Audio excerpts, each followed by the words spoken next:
Em relação a vender ações, como que vocês fazem? Por exemplo, poxa, virou... Quando que...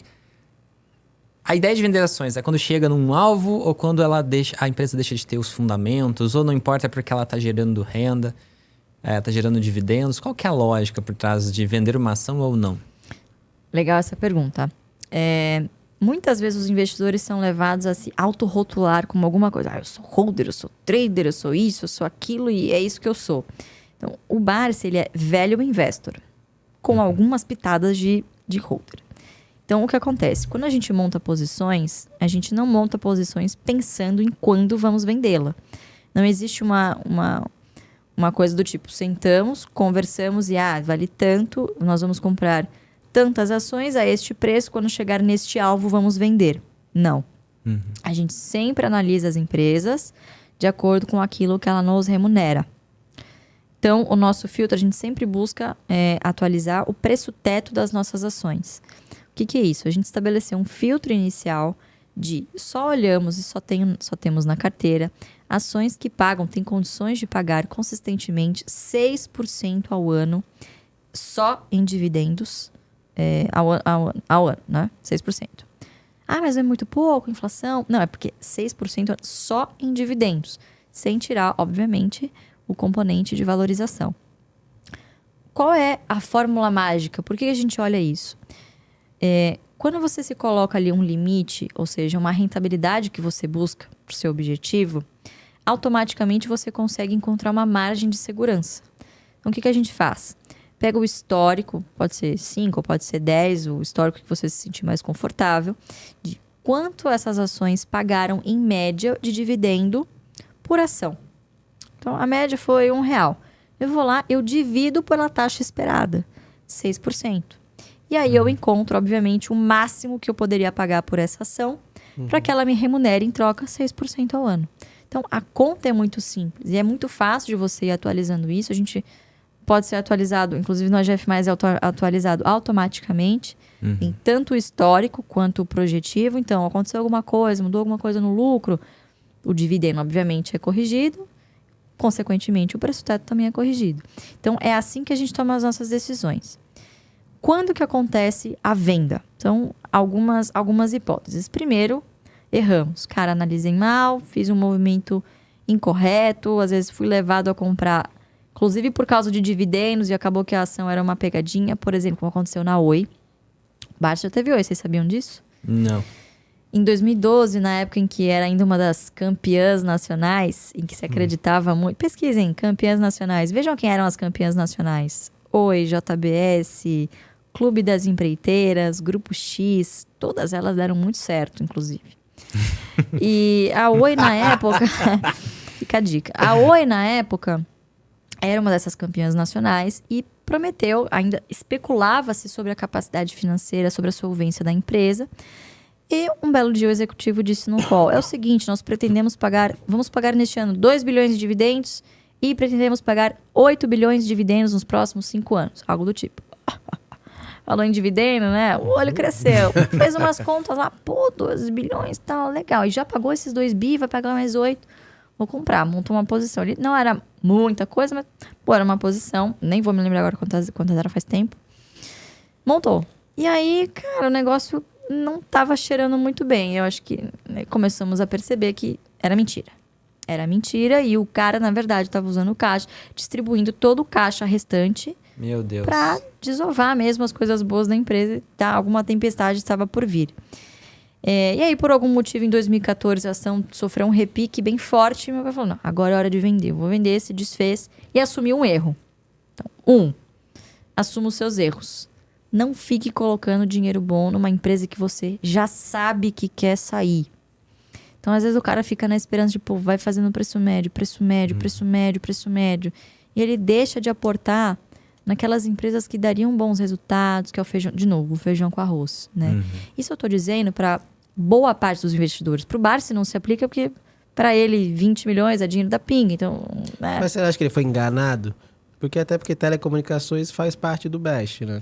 Então, exatamente. Telemar que é Oi, na real, né? Telemar que era uma estatal, né? Sem dúvida. Mas o único motivo que levou ele a colocar esse papel pela primeira vez na carteira... foi esse dividendo. Sim.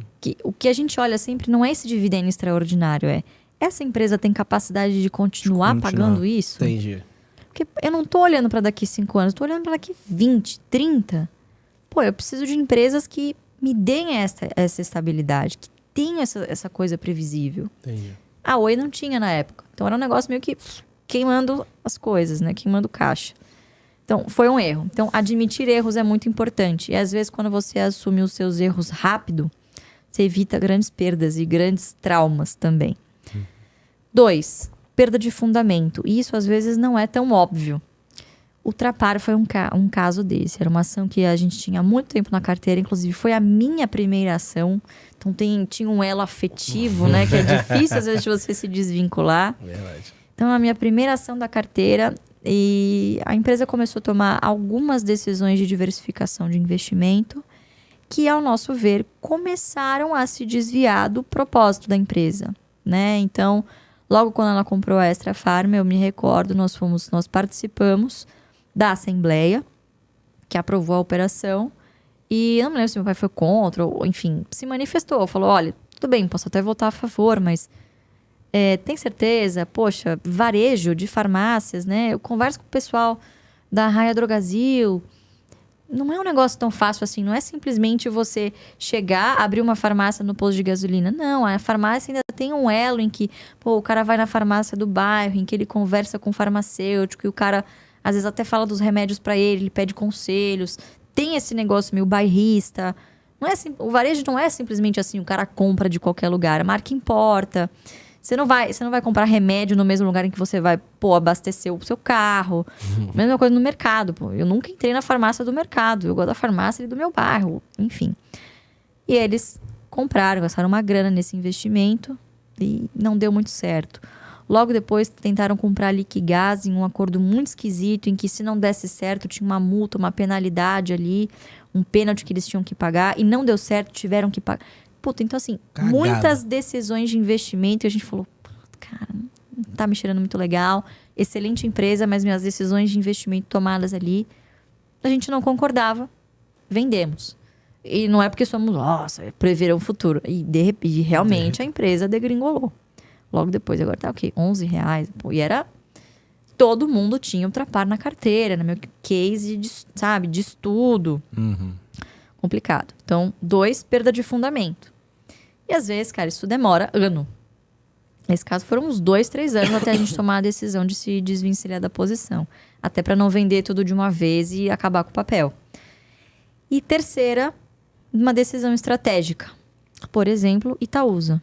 A Itaúsa é uma excelente empresa, se não uma das melhores empresas da Bolsa.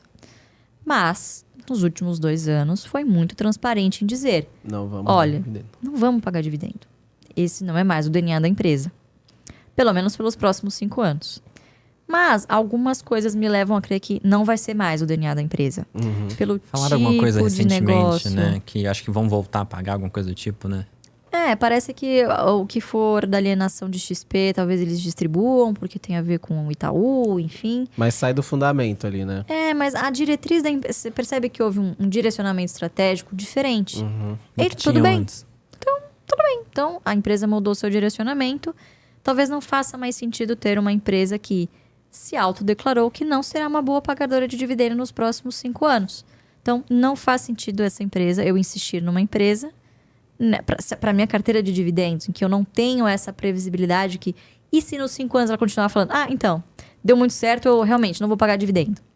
Então, preferimos hoje, temos excelentes opções mais assimétricas, ou seja, estão mais baratas do que Itaúsa, isso também é uma decisão. Obviamente, você não vai vender tudo a qualquer preço. De novo, é uma boa empresa. Então, o Barsi vendeu, ano passado, né? 2021. Vendeu no ano passado Itaúsa. E, cara, quando ele anunciou isso, eu lembro que foi um negócio... Um choque. Nossa, parecia que ele tinha traído, sabe? Traiu o movimento. Traiu o movimento dos dividendos, vendeu, meu Deus, que terrível. Mas não, quando na verdade ele só estava sendo fiel ao Seguindo a que estratégia. ele sempre fez. Então, eu acho que essas são as 3 grandes situações em que você pode se encontrar assim e tem que vender. Paciência, mas de novo, isso é exceção. Pra gente não existe o rebalanceamento. Do tipo, você vender ativamente as suas ações apenas porque elas subiram muito, porque chegaram no preço-alvo. Não, isso não existe. Então, por vezes, o nosso portfólio fica extremamente concentrado em uma ação ou em um setor, mas isso muda muito rapidamente. Então,